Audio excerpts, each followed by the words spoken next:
फैसल रहमान एक तरफ खड़े हैं, बाईं तरफ दाईं तरफ लक्ष्मी जी खड़े हैं। मैं तुम्हें अपने उसूलों की कसम देता हूं, मैं तुम्हें अपने उसूलों की कसम देता हूं।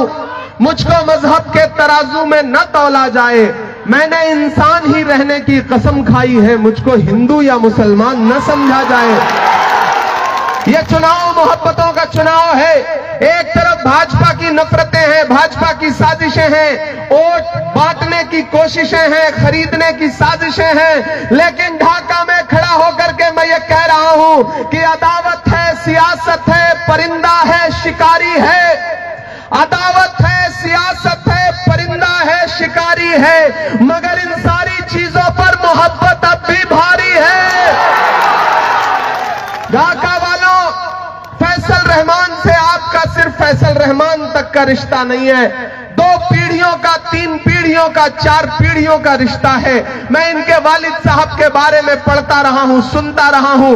मोतिउर रहमान साहब जैसी शख्सियत जो आपके बीच में नुमाइंदगी करती रही है, उनके चश्मो चिराग हैं ये। इस चिराग को बुझाने की साजिशें में लगे हैं बहुत सारे लोग।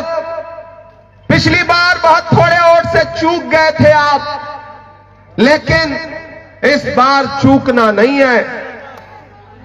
और एक चीज जान लीजिए, पूरा इंडिया अलायंस एकजुट होकर के काम कर रहा है। मैं अभी सुबह पहली रैली बेतिया में किया, मैंने अपने प्रत्याशी वसी अहमद के लिए। दूसरी रैली मैंने सिकटा में किया कॉमरेड वीरेंद्र गुप्ता के लिए, और तीसरी रैली आरजेडी के लिए यानी कि फैसल रहमान के लिए करने के लिए ढाका में खड़ा हूं। इस तरह से एकजुट है हमारा महागठबंधन।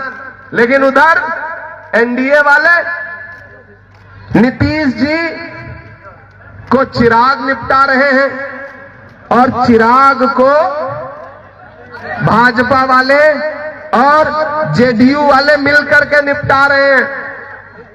मैं आ रहा था तो मीडिया के साथियों ने कहा कि नीतीश जी के बारे में क्या कहेंगे। हमने कहा मैं तो जब से बिहार आया हूं भोजपुरी का एक गाना सुन रहा हूं